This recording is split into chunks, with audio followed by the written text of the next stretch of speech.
Recently, Yeah. Constance Wu has been doing interviews because she has an autobiography out, and so she's been off social media for about 3 years. The reason? Because about years ago, when her star was rising and she was still on the show, fresh out of the boat, the news came out that off the boat was renewed, and she posted something on Twitter that was just so entitled and ungrateful. She said like, "Oh, fuck this, whatever. Like, I hate this," and she didn't really specify why. And people said, "Why are you angry that your show's getting renewed?" And then nobody agreed with her. This is a really bad take on her part. And she said, "Oh well, the issue is that there was another passion project that I couldn't do because this was renewed." Like that was kind of doesn't really. Right. This is already this is post Crazy Rich Asians. Yes, just right after that came out. So Okay. her Okay. star was rising. So everybody knew what the issue was. The issue was that her star was rising. She didn't want to be stuck to this show still, right? And so her explanation that there was some other project she wanted to do, I was like, that's exactly what we thought you meant. That didn't ameliorate our opinion of you and how entitled you are. That like confirmed everything we thought about what you were saying. She was essentially saying that, "Oh, I'm done with this old show. It can't help me anymore. So Hmm. I'm just sick of it." Even though this show helped bring you up to where you are, right? After the backlash, did she actually, recant or apologize or anything like that? Well, her recant was saying that, well, the reason why is because there was this other thing that I want to work on more. I'm like, Hmm. what? Hmm. Yes, that's what we thought. That's sort of like if you get caught cheating on your spouse, and then they're like, well, what's your explanation for this behavior, man? And then your explanation is like, I wanted to have sex with a person other than my spouse. Wait, what? Was that your excuse? It's like that's exactly what we thought you were doing. What? That's not changing our minds as far as how shitty a person you are. Her explanation was I was just upset because I wanted to do something else. But maybe she was just so wrapped up in herself that she thought that that was an excuse or would make everybody understand how she felt at the time. No, they didn't. A lot of people messaged her, including other Asian actors in the industry, and said, "Hey, you're being really entitled and just an ass." And she, her response was to play the victim and get off social media for 3 years, which I didn't notice because, newsflash, nobody cares if she's on social media, you know? But then she came out after 3 years and said, "Hey, I've been gone for 3 years because of this." And of course, everybody said, "Really? You've been gone? Okay." It's like, yes, it was so difficult for me. I was I was bullied and I was abused. Like, you weren't bullied. You said something shitty and people called you out on it, and then you clammed up and went into a hole. And then, but now when she's coming out with her autobiography, she's also making up all this other stuff, which is I call total BS. Okay, Mhm. because if Mhm. it was true, she would have said it at the time. She's saying stuff like, well, part of why I was so upset is because I was sexually harassed too. And that's why I didn't really want to be on the show at the time. Really? Why wouldn't you have said this at the time then?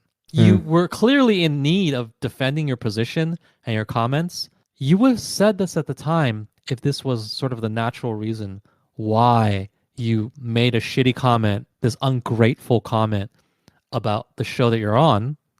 You would have said it. You wouldn't wait 3 years and a book later to say this. I think it's a total horseshit. And oh, she also had to throw in, uh, oh guys, I also tried to kill myself. Yeah, I thought that There's was no one of the police main. record of it though. Yeah, They just there's said, "Oh, I basically. tried to kill myself," and then I was brought to the hospital. It's like, well, is there hospital Wait, wait, records? No, I just sat on the bench. wait. Let's just What? summarize real quick. So there's basically three reasons why we're talking about Constance Wu, right? One of them is the Twitter, what happened on Twitter. The second one is her recent claim. She recently came out with an autobiography, Yes. right? And then as a result of that, she's been in the kind of in the news cycle, and as part of that news cycle, she has claimed that she one of the issues was she tried to it was so bad that she had tried to kill herself. Yes, and this is all Yeah. new. This is all new because her career is stagnating. Hmm. And she needs to justify her actions from before. She needs to bring attention to herself. She needs to play the victim. Okay, but in particular, you basically, I don't know. We can link the We article will. where she's talking about her suicide attempt, and you don't buy it, basically. No, because here's the specific of her story, right? Okay. She said, I climbed to my fifth story apartment ledge and I was thinking about killing myself. But somebody had just come at that, one of my friends had just come at that time and pulled me off the ledge and brought me to a hospital. But I never reported into the hospital because, they'd have a record of that, right? And people could, verify it, probably. I just slept on a bench at the hospital. But here's the first problem I have with that story. You're on the fifth story ledge. So your friend just happened to stop by. How's your friend in your apartment? Like for your friend to get into your apartment, you have to go to the door, in which case you're not on the ledge anymore. Or did you just go back out to the ledge and make this show that you're going to kill yourself, right? Like, are we supposed to believe your friend just rushed? What did they do? Like kick down the door? Like, why would they kick down the door? Okay. They know you're Got killing yourself? Well, what? No. I mean, how would you steel man it though? Like, let's say, I mean, could she maybe have texted her friend, or maybe could she have had a roommate? Roommate? No, she was like, this was like 28. She's rich. She's like a rich actress at this point. She's Okay. living on a fifth floor in like Manhattan. What the hell? She doesn't have a roommate. No, it's totally fake. This person that came in. Okay. Could she have just texted somebody like, man, Oh, okay. Well, I'm if she feeling really texted bad. somebody, I'm well, thinking of killing how myself. they get into the apartment? How they pull you off the ledge? How'd they pull you off the ledge? Did they climb up the side of the wall like Spider-Man? Because like they came in off the street and they looked up and they saw you and like, oh Is it no, is it is don't it jump. possible? Is it possible she has a buddy that also has access to her place? She just has a friend that has like her apartment key. Yeah, just like an emergency contact or something. I don't know. I guess it's not impossible, but I don't think it's like likely. Like Right, how many right. friends do you? I don't have your key, do I? If I came to your house and you're trying to kill yourself in the back of the house, you know what happened? You'd be dead because I can't get to the back of your house, buddy. I would just like be knocking on the door and thinking, oh well, I hope he didn't kill himself. Even if you texted me, what? So she left the door open? That would indicate that it's totally for fake and for show. It's just she wants attention, right? Okay, okay. Like, and I, the friend came just in time, right? All of this time that she could have just jumped over this fifth story balcony or whatever, she didn't. And Mhm. she like, just in the nick of time, her friend came, had the key, or kicked down the door, or whatever you want to try to say, and then came and grabbed her off the ledge and said, we got to go to the hospital. It does sound a bit It's bull. far-fetched. Yeah, it's BS. It's BS. She didn't do that. And then when she Okay. got to the hospital, they didn't even she didn't even say, "Oh, I tried to kill myself," because then probably some paperwork and some documentation would be required, right? She said she slept on the bench at the hospital. If you're just Mhm. gonna sleep on the well, your friend kicked down the door and went to all this effort, and they're not even gonna force you to check in at the hospital. Hell no. If I was your friend and I went to all that effort and we went to the hospital, I wouldn't let you just sleep on the bench and be like, well, I'm in the vicinity of the hospital, so now I'm okay. My mental health is in a better place. No, Yeah, I agree. I agree. I'm forcing you to check in with the psychologist at the hospital, with the anti-suicide, whatever it is, whatever help they have at the hospital. I am forcing you to check in with that because I went to all this effort to prevent you from killing yourself. None of this story makes sense unless it's just an attention seeking narcissist making up Okay. stories about what happened. Yeah, I want to just take a step back real quick. So I think I had asked you the question, in chat, where it's like, do you hate Constance Wu more or less than, let's say, Biden, Newsom, Harris? And you said more, right? Yes, because she And represents Asians. okay, I guess for me, I don't hate her as much as you do, just because I feel like she doesn't affect my life as much as the latter That's true. the latter three. She You doesn't. know, even though she does kind of represent Asians in a way because she's famous and Asian, I guess her overall impact is perhaps, not as great on my life. So I think that's why, maybe I don't feel as strongly Oh, you don't about hate her. this, You but don't hate her as much. I hate her a yeah, lot. but I enjoy listening to this though. This rant, I definitely enjoy it. Well, you see Uh, how BS her story, how many holes her story has, right? Yeah, It's yeah, like, oh, now it was I was gonna commit suicide. Oh, now I was sexually harassed. It's like, lady, you were a spoiled, entitled brat, and you said a spoiled, entitled thing, and you got the backlash you deserved. Okay, which in hindsight, it's like not even a big deal. I've said dumb stuff on the internet, and people said, "Hey, you're dumb," and I just sort of, even if I push back on it, I would just accept it, and I just move forward. Right? We're all yeah. human. Let's not pretend that none of us have said dumb stuff. Of course, we all have. But this is oh, that was 2018, right? Yeah. This So is basically, she's 4 years later, and you need a book and a yeah, publicity tour to still defend you just saying some dumb stuff online, like you didn't say dumb stuff, and well, I did, yeah, but I was sexually harassed, and also I was almost going to commit suicide, and that I was in such a bad headspace that like bringing back Simu Liu. Simu Liu like made a joke about her in 2019 or 18, and like Did you actually he's the watch the bad clip of guy. that? Did I watch the clip Uh, of it? yeah, I wish I No, could, but I, di- I I didn't. didn't. I didn't. Yeah. It was from some stupid Asian diversity show, which there's no fucking way I would watch.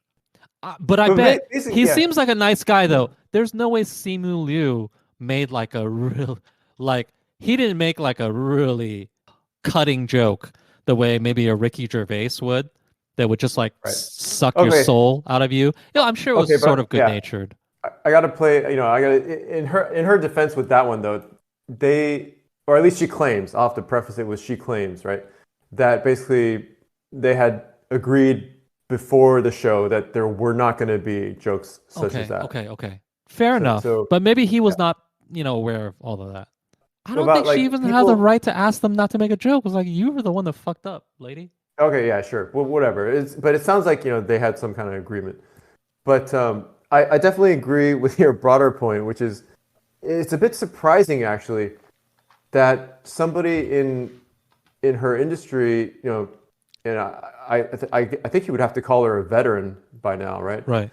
That she doesn't have thicker skin, you Yeah, know? it's so strange that it Um, doesn't have thicker skin. Yeah, it's so fucking strange. instead of fessing up, what she did is she basically doubled down, I think is what you've been saying. And tried to cover it up. Right. Cover it Yeah, up with all this other BS. yeah.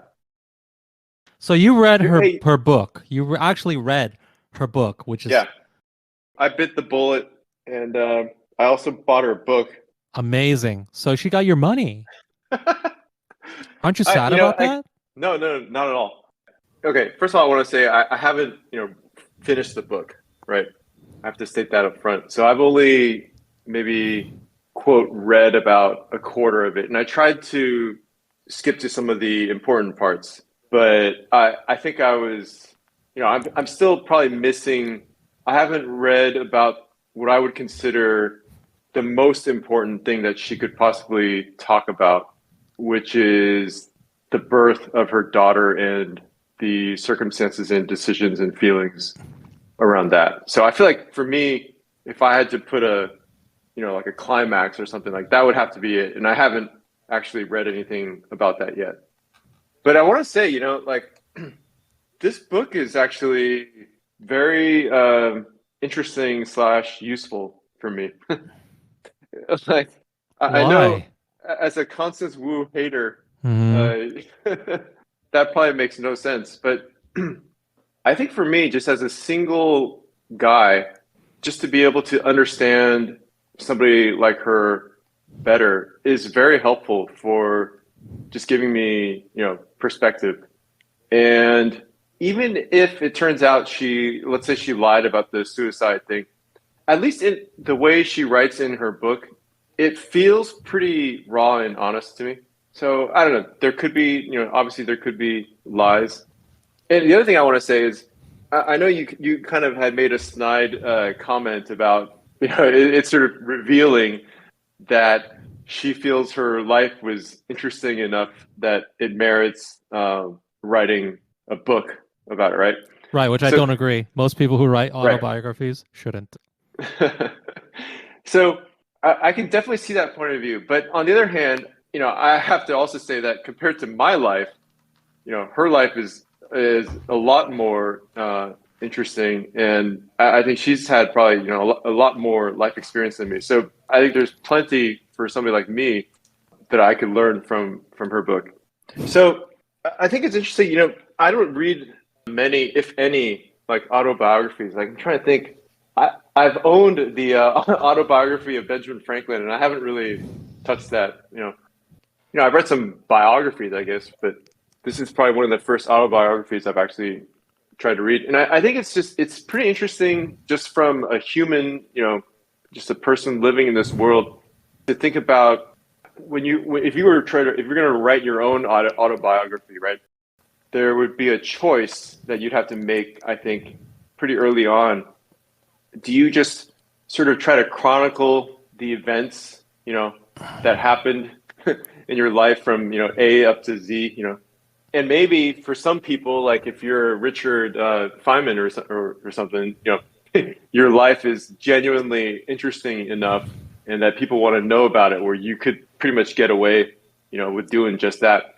But I think for somebody like Constance, you have to it forces you to take a step back and think about, what were the significant events in my life that sort of shaped me and made me who I am, right? And so when I look at this autobiography, that's kind of the perspective that I'm taking, which is as outsiders, we might have observed certain things about her, right? For example, she seems to be quite insecure, despite, in my opinion, having been very successful in her, maybe she's not like the most successful, right? But she has been. I mean, once somebody has been in a movie like Crazy Rich Asians, and I think it did really well, right? Like I don't know how well it did, but it did well, right? I would say, I'd call her a success already. And so one of the kind of the questions in my mind is, why is she still kind of giving off these insecurity vibes?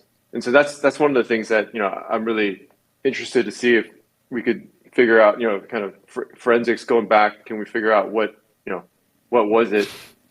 And also, okay, we do know that she seems to be kind of like actually, would you say would it be fair to characterize her as like a leftist / feminist? Oh, 100%. Okay. So I guess, yeah, that would be another, thing that I'm thinking about is like, so what, turned her towards that direction, right? Because Living in this country. but she had, I think even you knew about this because you were showing me this, was it an excerpt from an article or something where it talked about her parents, right?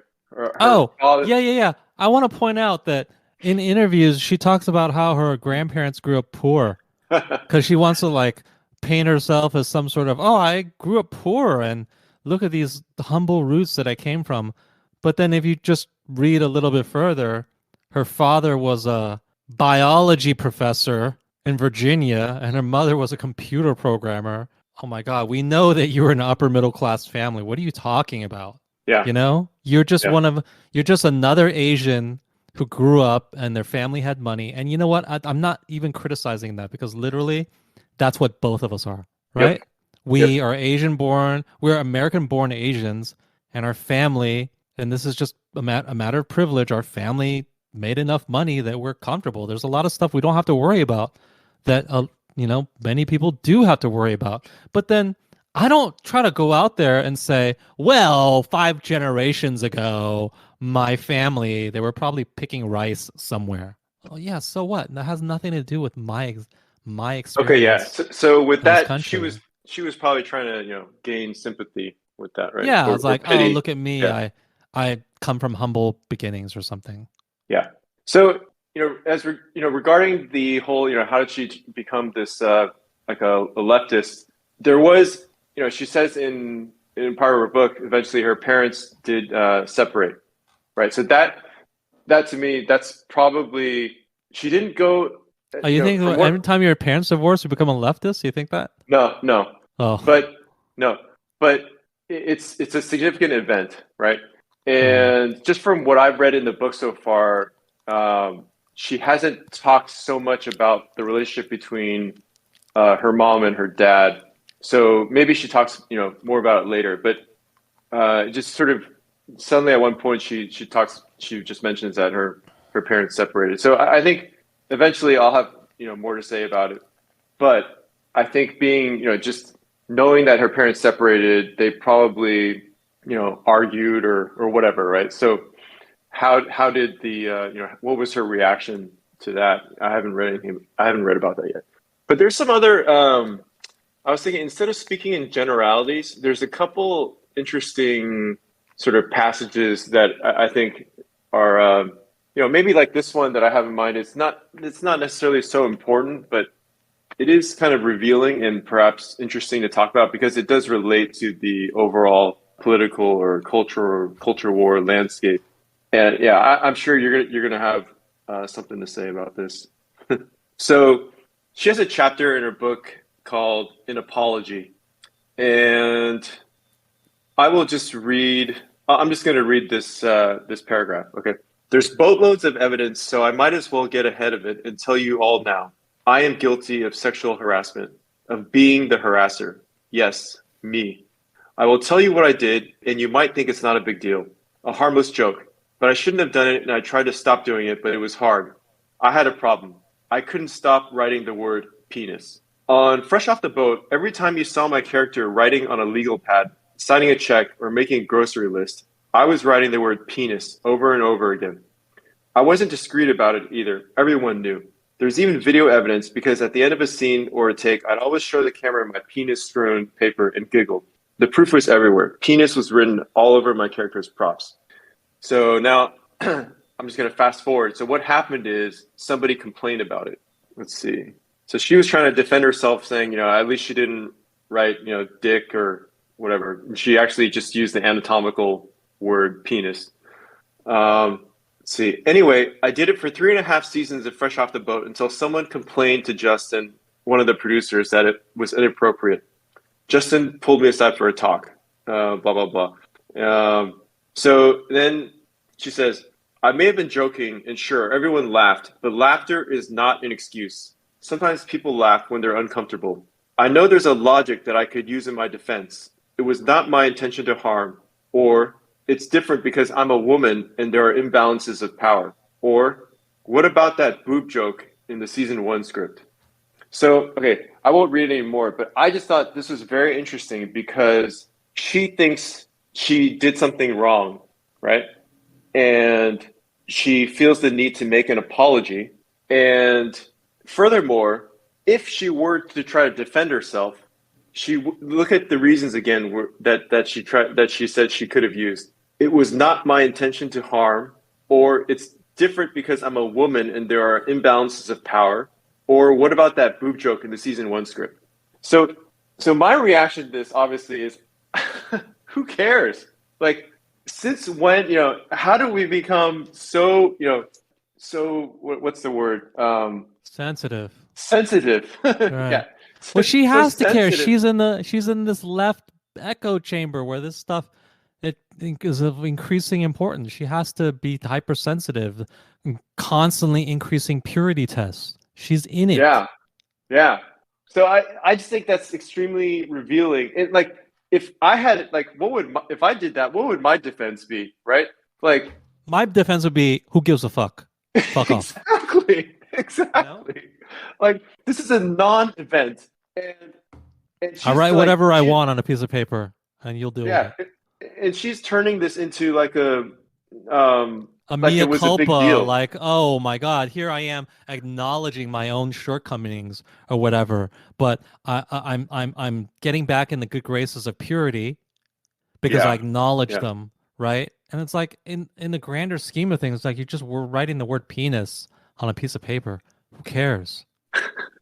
And like the only person who cared was like some other SJW who pointed it out. And then you had like this like purity pissing contest between the two of you. And yeah. then a producer had to actually devote time and effort to addressing this because of the clown world that we live in right now. it doesn't even occur to her that perhaps the person who is being overly sensitive is the person that made the complaint, right? Like It it's not. doesn't That's not. because she's so used to being that person though, right? It's yeah, So when you yeah, turn the tables on her, it's like a purity contest, and she's fully invested in that purity contest now because she's been an active participant in that purity contest. Who's the most woke? Who adheres the most to the current social constraints? Right? yeah, These are the rules. These are the rules that we've put down, and I'm so good at adhering to the rules. And so when somebody points out where I'm not adhering to the rules, I can't just be like, "Fuck the rules." Oh no, no, yep, you're well past that because you've fully invested in being part of the rules. You're fully invested in saying the rules are important. So when other people point out where you're not obeying the rules, you just have to offer up this apology. yeah. And but Okay, here's the thing: all the people who think that they're good boys and girls and that they're following the rules, they will all at some point be on the wrong side of the rules. You know why? Because we're human. Nobody is perfect. yep, That's part of why these systems are so dumb and counterproductive. Like you may think you're the most woke, most pure, most oh yeah, I obey. I don't do anything problematic. I'm good. Well, just wait a few years. Just wait a few years until somebody finds something that you've done that is problematic. And you know what? It here's the greatest part about this. It doesn't even have to be problematic at the time. Like you cannot argue that well at the time that sort of behavior was just considered okay. So it's okay, right? Nope. Nope. They're going to say it doesn't matter. Doesn't matter if that was considered okay at the time. It's still problematic. And then what are you going to do? yeah. That's What are you going to do? absolutely insane standard. I mean, Yeah. Yeah. we are humans. I mean, in the extreme, like people always say, like, "Oh, look at all the founding fathers who owned slaves. All of them are bad people. We should ignore all of the stuff they say because none of what they say has any value whatsoever because they were all bad people." Well, besides being just stupid and wrong, but they're applying, 2022 standards to people who lived in, like 1790, right? Yeah, it's honestly, it almost feels insulting that we have to even address these stupid arguments. I mean, it's like it should just be obvious to everybody. Emperor has no freaking clothes. Yeah. And you know what? They Here's the thing: they lack so much intelligence, or either they lack intelligence, or this is just such a self-serving argument in order to get power and exert power over other people right now. So either they're stupid, or they're just saying this stuff because they know they can get power over you. They can say you are disqualified because you're racist. You're racist. You are racist because of something you did in 1995, et cetera, et cetera. If they were smart or honest, they would realize that, hey, if you turn this on yourself, just imagine, let's put it this way. Just imagine a future. Imagine 200 years from now where where you don't have to eat animal protein, right? Like you can yeah, reproduce a yeah. Oh, that's steak a good one. or you can Yeah, that's a reproduce a good one. steak, right? Just like because we Yeah, have the science, right? Like Star Trek has replicators, right? yeah, yeah. It won't be So 200 years. It'll be probably much sooner than whatever that, I think. whatever the time frame is, Yeah, but imagine a future where you didn't have to eat animal meat, and then the people in that future look back on people now and thought, "You guys slaughtered a bunch of animals for food. You guys are the worst. yeah. You're That's a immoral." really good example. Yeah, Right? Therefore, nothing else you said about anything has any value whatsoever. Like if you had writings on human rights, or you started a country, or you wrote a constitution or whatever, we don't have to respect any of that because you evil, evil people, you ate yeah. animals. Or they discover that plants have feelings. Right. Like, well, but at the time, we didn't know all of that, and humans are omnivores, so yes, we ate animals. And was it perfect? No. Like even now, I totally agree with you. If we could have a solution where we didn't have to slaughter animals, I would prefer it. I think that would be it would be better. But this would be like people 200 years in the future judging us based on that standard and just dismissing everything anyone has to say because, oh, well, you ate animals. Yeah, it's That's just cruel. It's absurd. cruel and regressive, right? It's like, and you can say, well, that's different than slavery. It's so obvious slavery is wrong. It's like, no, it's not though. It's not. It's based on the standards of the time, and you have to judge people in the context of their time. And I don't know why. And here's why it's so lazy and stupid. It's because you can go ahead and say, oh no, we're peak development right now. Well, that's because you're not living in the future, right? You don't know what's happening in the future. You have that luxury of not knowing or being judged by people 200 years in the future. There's no time machine, so they can't come back and tell you. Uh, all the ways that you're being regressive or you're backwards. So you can go ahead and just look in the back and just think, well, yeah, clearly a statue of Thomas Jefferson should be torn down. Ignore all the important writings and important thought that he put into this world or accomplishments. Just say, well, he owned slaves, therefore he's a bad person. Yeah, you have that luxury because there's no time machine and you're the living in the present, right? So you can only look back.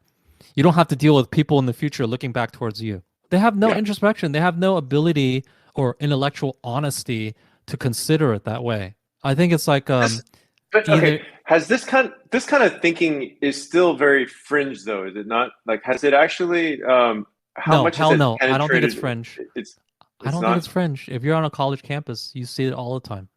Oh my God. You see it all the time. You see, well, remember the thing that we talked about where people Yeah. are like, hey, Yeah. why are you desecrating a Lizzo thing? A bunch of the comments was, James Madison owned slaves, so why should Lizzo respect anything about the history of this country? Right? It's like, why should she respect the history of this country? They literally created this country that is like the freest, most prosperous country that she could possibly live in. Okay? She like go to the genetic historical lottery and put her in another country, Nigeria or South Africa, wherever, right? Are any of these preferable to the country that men like James Madison built? No. This country is the freest, most prosperous, awesome place for her to be born. And he is a big part of why this place even fucking exists. And yet we don't have to respect him because he owns some slaves? Yeah, it's really sad. Right? I get a sense of he's a founding father, literally, of this country that has been so awesome for you. You don't have to even respect it because he owns some slaves, even though that was a thing that was sort of more common at the time. Just like you eat meat right now, and in 200 years that'll be looked at as like, what the fuck is wrong with you eating meat, right? It's really sad that I think people are well-meaning. They've just been brainwashed. It's it's sad. Well-meaning, but also brainwashed. I agree, but also low IQ. Because I think that if you have even a modicum of intelligence, you would be able to extrapolate this and think, well, how would people in the future view me? What are the things that I'm doing right now that are considered regressive and unacceptable? But it's the whole whatever Milgram experiment thing going on, right? It's like I don't know. I get what you're saying that you just need to think about it, but there are other psychological factors at play, I guess. True. Let me bring up one other point, which I think is worth actually to Constance. She's not going to be listening to this, but when I read this maybe book, she would. Who knows? Yeah, who knows? She is definitely. I feel like she's very honest in this book because she's often admitting to things, that she felt like she did wrong or whatever, making apologies, like the penis thing that we just talked about. But it really reminds me of those posts that you forwarded to me sometimes, where you see people on Facebook making these gratitude posts or whatever, right? And as if that somehow shows demonstrates their gratitude. And I'm currently of the firm belief that really, gratitude and, for example, apologies or saying sorry or these kind of things, they are best expressed through how you live your life and not through words. Like words, admitting there's a problem, or realizing that there's a problem, or saying I'm grateful, whatever. That's like 20% of the game. The 80% of the game is how has going forward, how is your behavior actually changing? If you are grateful that you own a house, let's say, rather than just posting, I'm grateful for my house, what are you actually doing in your life that demonstrates you truly feel this gratitude? For example, I'll use myself.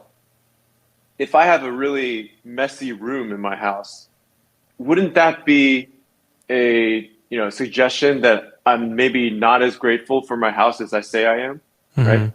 Or if there's, I'm letting the weeds in my yard grow unabated, or I'm letting my hedge, get out of control. Like, can all these things be happening, and can I still say like, I'm grateful for having this house, or am I just giving lip service to that, right? So I think there's some of that in this book where she's saying, oh, I'm sorry about this, or I So regret she says that. she's being grateful, but were her actions? Yeah, exactly. And so, I mean, this is really hard to do. I It's think that not I so easy agree. to It's hard do. to do. Like Yeah, I always say I'm grateful for, there's no need to like lie about it, but we're both in pretty good situations. So we have homes, we have money, we're comfortable, and especially compared to the entire planet, we're definitely very, yeah, very comfortable. yeah, And it's always easy to say, "Oh, yeah, we appreciate it." yeah. But the problem is people are just they acclimate. That's just one of the Exactly. Yeah, yeah. and It seems that's fundamental to actually being human. yeah, and that's actually a good thing, right? Because you don't want people to wallow in, the situation they're in. You want them to acclimate and just strive and push So forward. And that's just I human actually have, nature. something, I think it's pretty interesting to say about this, and maybe I can talk more about it in the future. But I just want to mention one thing that's relevant right now, which is there's actually an idea from Stoicism, which I think can be very helpful tool for combating this acclimation, and that's simply it's called negative visualization. And I haven't actually read into the details of this, but basically you just visualize yourself, for the said thing that you're thinking of, what would your life be like without it, right? And that's actually I think it's a powerful way to combat this acclimation. When you go to bed, think about, what happened, what would my life be like if I didn't have this bed right now, right? You'd be sleeping on the ground. If you didn't have the house, you'd be sleeping outside, or maybe you'd be sleeping in Hmm. an apartment or something. One thing that I actually applied this to, right? Obviously, that there was a person that I had been pursuing for a while, and unsuccessfully, right? But nonetheless, I still had some memories from that, and I was thinking to myself, "Wow, what would my life be like if I never had that experience, right?" And I immediately was like, "Oh wow, I'm so that really made me feel grateful that even though it wasn't successful, that I at least had the chance to experience it, right?" And it was through this kind of negative visualization thing. I think it's a powerful tool to kind of play around with. Okay, but I want to talk about one other specific scene from the book, and I think you would have a lot of things to say about this, which is when she basically describes getting raped, right? And when it first happens, it doesn't sound like rape, and neither does she describe it in those terms. But later on, it's like a light switch flipped in her head, where suddenly she goes back in time and relabels what happened to her as rape. Okay, Right. so I'll just because it's important to have some of the details. So I'm just going to read a little bit of of her description. So she's talking about this person named Ty, the names are all fake, but the name is Ty. They had a date, okay, and then they had a second date. Okay, the second date escalated to, I don't know if she was going at her place. Let's see. Yeah, it sounds like it's her place. Going to her place. The kissing escalated to some fooling around. Okay, I let him take some of my clothes off and I let myself be touched. He felt me between my legs and I shyly pushed him away, but he could feel my arousal. He smiled and got a condom from his nightstand. Okay, so it was his place. He took off his pants and started putting the condom on, an obvious signal for sex, which I did not want. So I said, "Oh gosh, I'm sorry. I'm not ready to have sex with you." I said it clearly.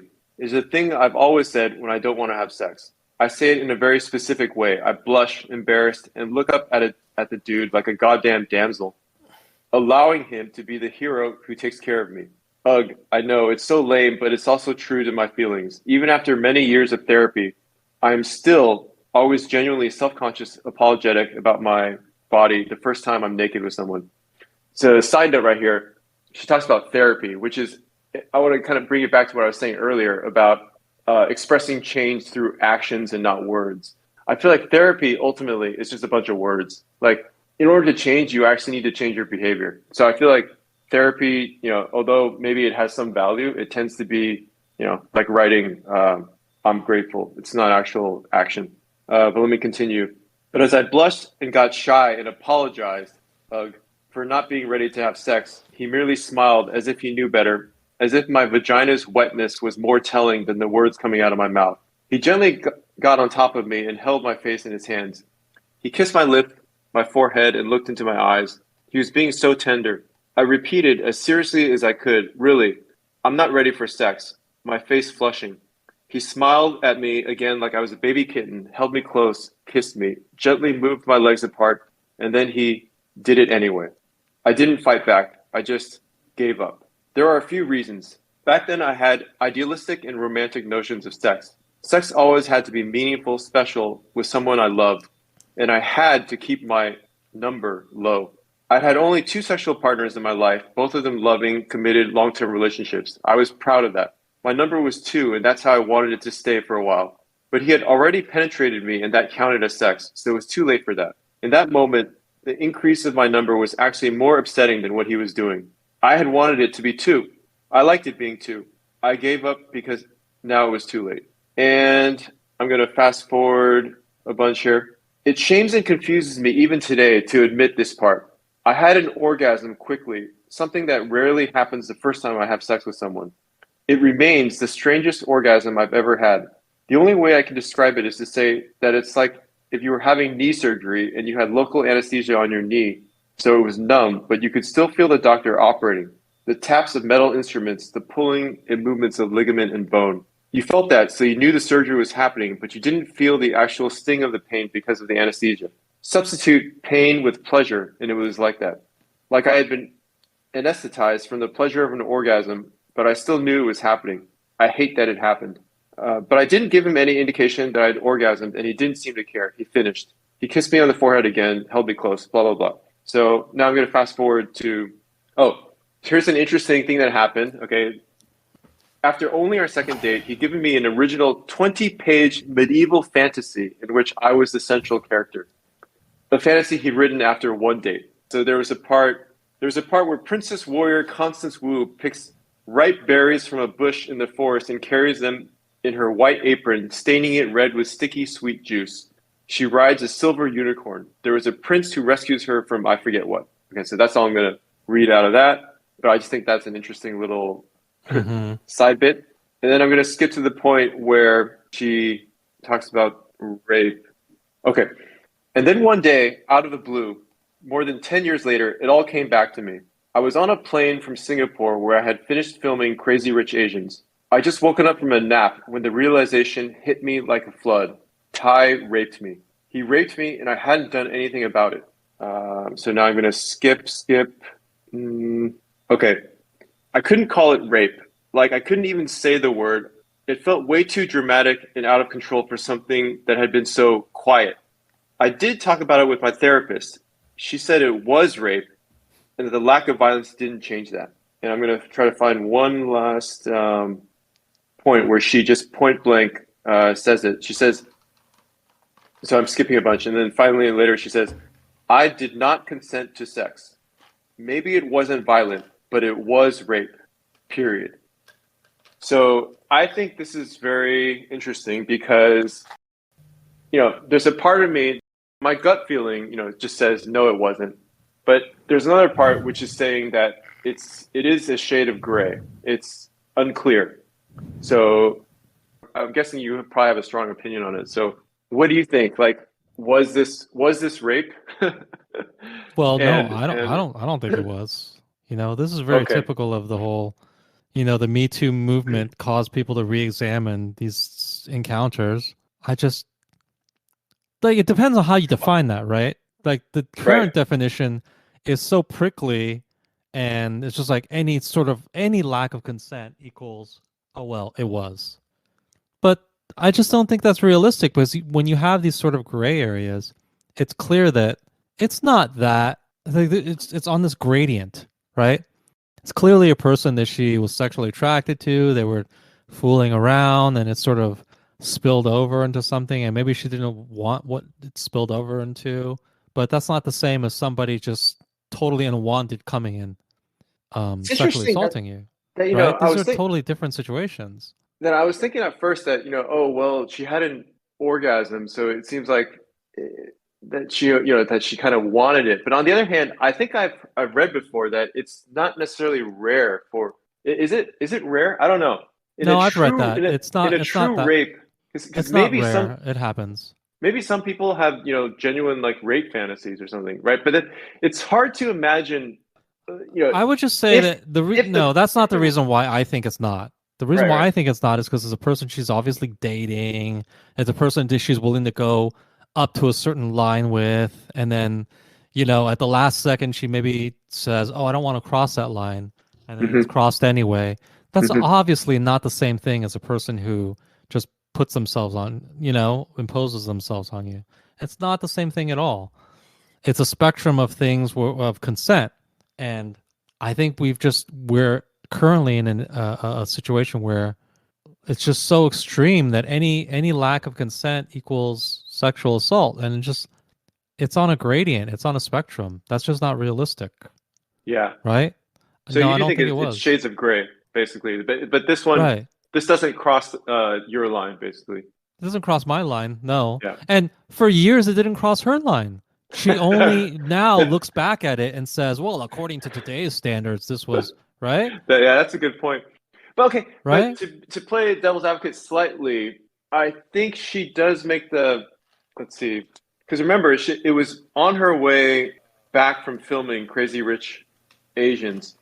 So I don't remember if she explicitly writes this, but I feel like maybe a part of her, she was thinking that now that she's established herself, it allows her to, talk about this. Maybe. I don't know. But But yeah, I tend to agree with what you said too. It sounds like she kind of the standards sort of shifted, and then suddenly she reevaluated her old experience under the new standards, yeah, and then determined that it was in fact rape. right. That's just what it sounds like to me. I wasn't there, so I can't comment with full confidence, but that's just what it sounds like to me. It's just, oh, well, now that sounds like, well, I mean, this is very similar to what we were just talking about. Just like, so now the standards are such, so you're judging everything in the past in that frame. And I don't think that's fair. You need to judge things within the context of that time. There's something. I mean, just speaking, as a single male going forward, it's kind of terrifying, is it not? It is. I mean, look This at world, how some do you guys who know had like when sexual relations and then like 10 years later they're like, "Oh, that was a sexual assault." Really?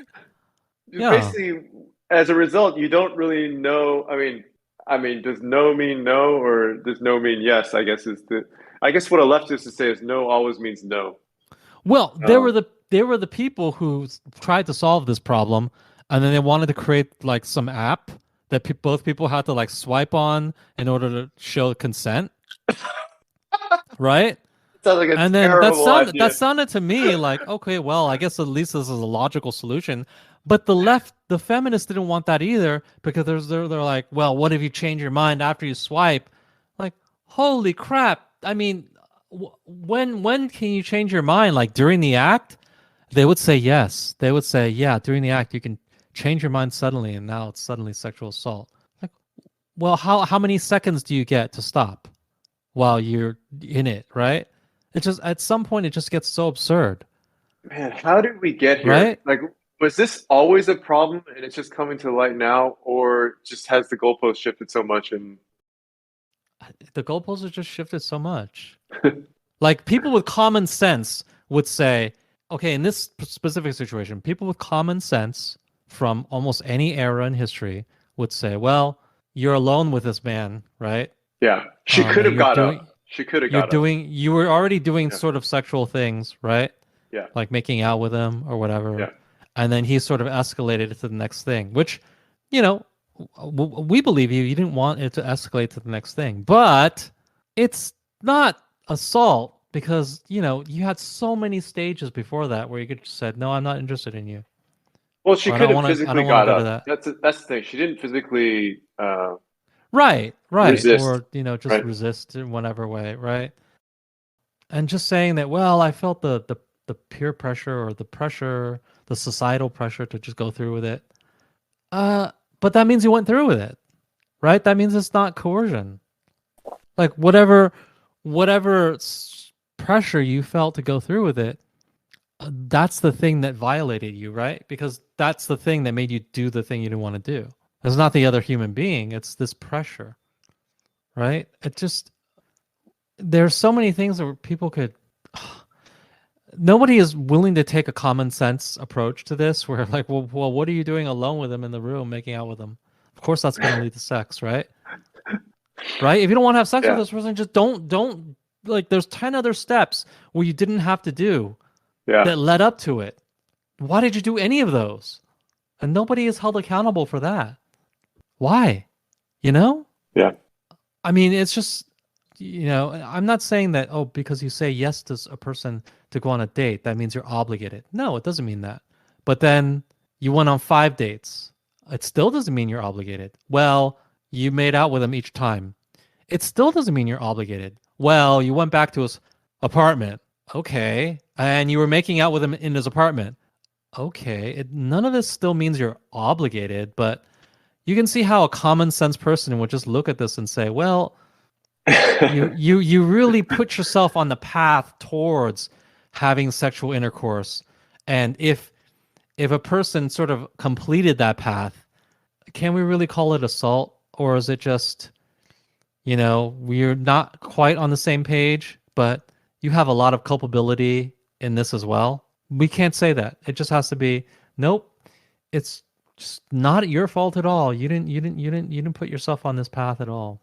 I think people who come up with these extreme rules, they don't really think about the long-term consequences of these rules. Imagine a world where really any any verbal, indication from a woman, really means like no really means no. And if you do Well, she could stop anything, you. She could stop you in the middle of sexual intercourse, and it could be rape. right, Correct? correct. Is that the world that really, these women want to live in? I think you're going to find some. I think it is. If They it is, think it is. They think it is. they think it is. They think it is. But I think if you just think about it a little bit, it's maybe not going to work out the way. It never does, right? It never works out the way that I know how it's going to work out. That's the way we always say it's going to work out. And if I live to see it, good. If I don't, fine. But I know this is coming. The end result of this, and a lot of the things we talk about, It's is coming. sex robots. Men are just not going to engage with women, and they're just going to all chase the top percent of men. A lot of them are going to fail. They're going to be cat ladies, and most men will just not even engage with them. They're just going to be happy with their increasingly sophisticated sex robots. Okay. Yeah. Okay, Always that's what's boils gonna down. happen. Yeah. Yeah. We should keep tally of how often it just boils down to sex robots. It's gonna happen a lot. We're gonna say it a lot. It's gonna be like It, Tim Pool's Civil War. We're gonna say it so many times. It's going to be the sex robots. That's gonna be the logical conclusion of all of this, right? I Why the really hell like would that you as a analogy. yeah? Why the hell would you as a man even deal with all of this when the advanced sex robots exist? You wouldn't. You wouldn't. And as they get mass produced, they're just gonna get cheaper and cheaper, probably, right? Yeah. So the other thing I want to comment briefly on the 20-page medieval fantasy in which she was the central character that this guy wrote So for was a her. nerd. Yeah, it was a nerd. But I Yeah. think I look back at this now, with kind of some additional perspective, and to me, it's just such a strong sign. I won't say it's definitive, but Definitive of it's what? it's a strong sign of becoming infatuated with an image in your mind. Who? Her or him? Him. Oh, okay. Basically, like it might like kind of the theory I want to put out there. It's just a theory, but basically, the stronger the sort of initial chase or the gesture. Like in this case, he wrote a 20-page fantasy. I think it's a more of an indication that the person doing that act is not really seeing the Reality. target. Yeah, exactly. Not seeing the reality of the target, and is instead become infatuated with a fictitious image that they have created in their own mind. And it's actually a big. I want to say it's a big. It would be if I was the recipient of such a fantasy. It's kind of a red flag. I agree. I mean, thankfully, I've never done something like this. I've never put a. I You have done have. something. Just admit it. Yeah, I've never done not something like this. not so bad, but I've it's never put a woman on a pedestal. yeah, yeah. It's again, it's confession through whatever or projection or Right, whatever. right, right. But that's why this is really it's insightful for me. So you put a Um, woman on a pedestal, and you sort of, there are negative consequences to that. yeah, yeah, and really, you've said that phrase before, and I've heard it before, and a lot of people say this, putting a woman on a pedestal, and like, what does that mean, really, right? But I think maybe the slight additional insight that I'm having right now is that putting the woman on a pedestal is essentially the act of falling in love. Let's just say with an image, Hmm. right? That's kind of they're very related, if not the same thing. Right. And when you're in it, when you're in the thick of it, it's very hard to realize that this is what's happening. But 20-page artifacts don't lie, right? It's like No, and I've never done that. Thank God. again, I do want to say that I think this book is actually very educational for me, and I do plan on finishing it, and I think it will actually make an impact Oh on my God. life.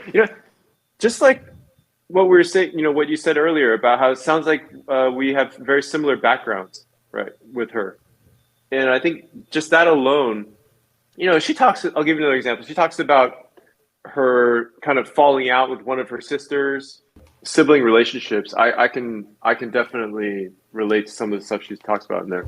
So it's just interesting. Somebody like her may not be too far off from the next woman I'm pursuing or something, right? So it's really interesting to get into the mindset of What? somebody. What? She I'm may not not be far saying off from the next woman you pursue. If you're I'm gonna not. pursue a woman like this, you should just be a monk. You should just do I, hookers or something. Don't okay, don't okay, don't pursue a woman like this. let's. But okay, I don't but approve of that at all. the reality of the situation is there are a lot of brainwashed. They may not be leftist. They may not be actively, Oh, pursuing or trying to. Yeah, they might not be actively involved in the propaganda or the brainwashing or whatever. But nonetheless, that there's a lot of women out there with similar beliefs, right? They may not be in it as strongly. And there's plenty of women out there with similar feelings of inadequacy, and I think there's a lot to learn. Again, like my emphasis is trying to be the forensics. What was it that actually caused certain changes in her behavior?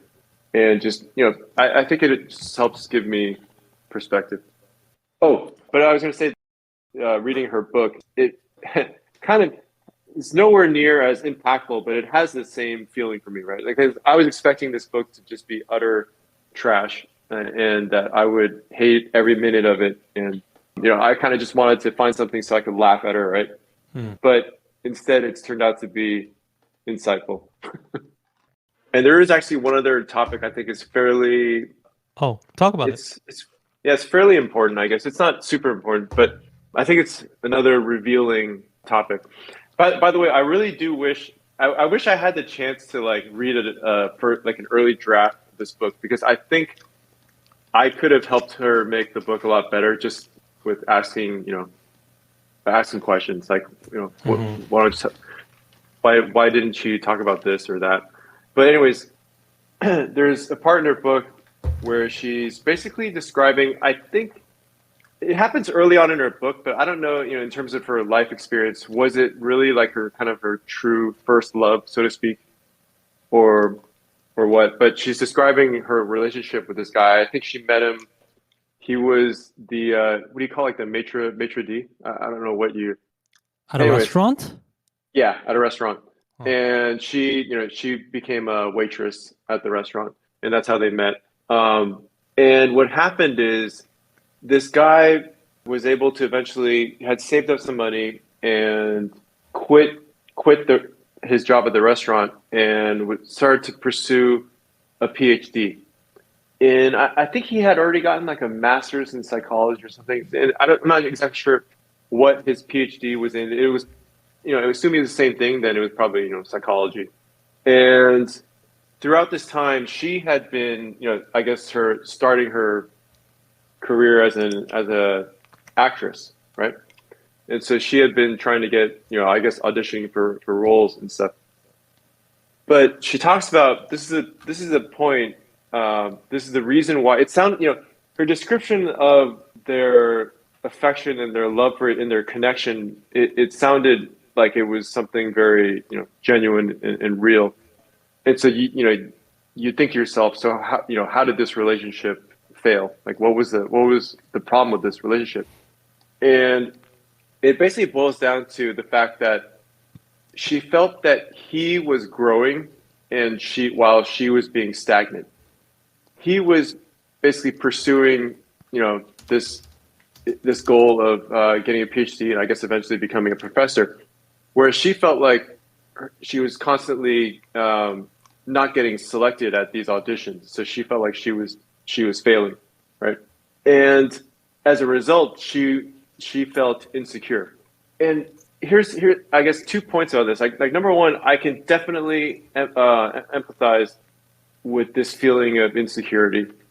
But the second point, and I think which is the reason why this makes this a topic worth discussing, is what this reveals about what women think men want a little bit. Because she, not so much just because it seems like this is more about her, right? But there's a component of it where, imagine that she did become very successful at acting, right? I don't know, let's say she got the part that she eventually got in Crazy Rich Asians. Would that somehow have, if you kind of flip it and look at it from the guy's perspective, would that somehow make him like her more? And for me, the answer is pretty obvious. No. Right? Right.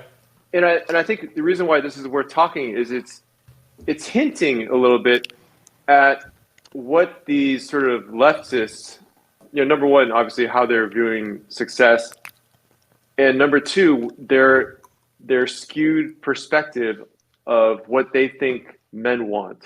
I think it shows that a bit. Mm-hmm. Because the guy, as she talks about in the book, she thinks they want an achiever, like a high achievement person.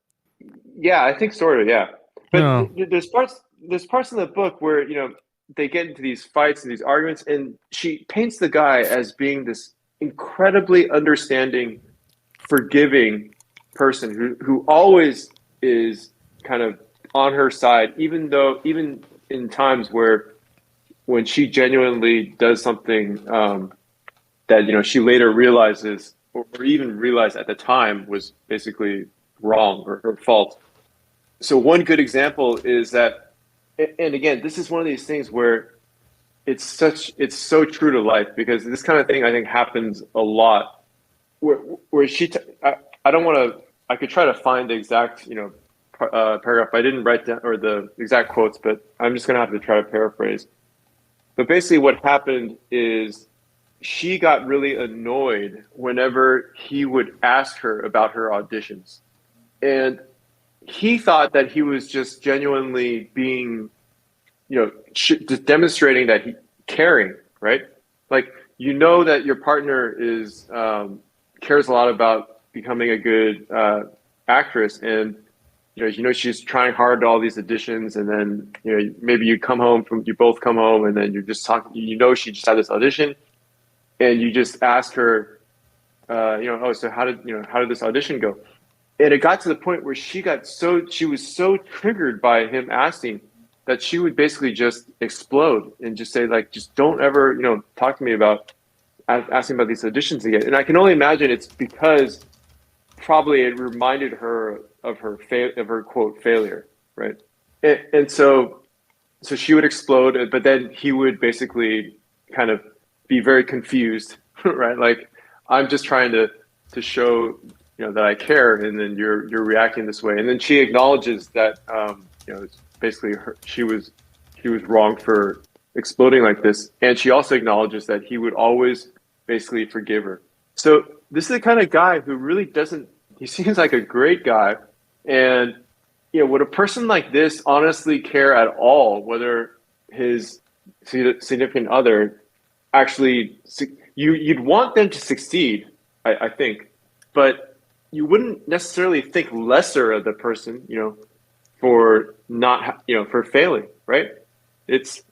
I think what would perhaps be a turnoff is if you saw the person just not even care or not even try, right? Maybe just turn into a fat slob, something like that. But I just think this shows that there's a lot of women out there who they don't realize that men really. I can't say men. I don't want to speak for all men. I can only just speak for myself, right? Like, if I think about what am I looking for in a person, is successful actress, like, is that on the list? Like, No, of course it isn't. no, it's not. I would care much more, for example, just to name one trait, would be devotion, right? And that doesn't require years of toil or training to achieve, right? It's like I guess it has to do with your values and your mindset more than your success or your achievements, basically. Uh-huh. There's really, I mean, think about all the traits that you or I find desirable. Do any of them have anything to do with achievement? No, and that's her fundamental misunderstanding, I guess. I think there's a part, again, I'll always speak for myself, but I want to be a provider, right? I don't really care if the person is an achiever or not, really. It's just totally irrelevant. So yeah, anyways, that's that. I think after I finish this book, maybe we can come back to some of the other points. But again, like I said, the climax, in my opinion, would have to be her thoughts and feelings around having her daughter out of wedlock, because there's probably would Asian immigrant parents view that? How would they view that, right? I think most likely we both know that they would not view that favorably. So that will cause tension. So it'd be interesting to see if she talks about it and how she deals with that. I hope we never have to talk about her again, and she just fades into obscurity. That's my personal hope. I don't like Constance Wu. Don't think she's attractive enough to represent me. Right. But you see, media. I'm trying to pull sort of broader life or more applicable lessons out of this, right? And it's not really so much about her as it is about these experiences that are I get that. more broad. Yeah. I get they that. happen to, siblings argue, siblings have fallings out, right? She talks about she was a fuck buddy with some dude, and later found out that her fuck buddy had a longtime girlfriend, and she felt upset over that. Which, I don't know, but these kinds of things happen, and I guess it's interesting to read about them.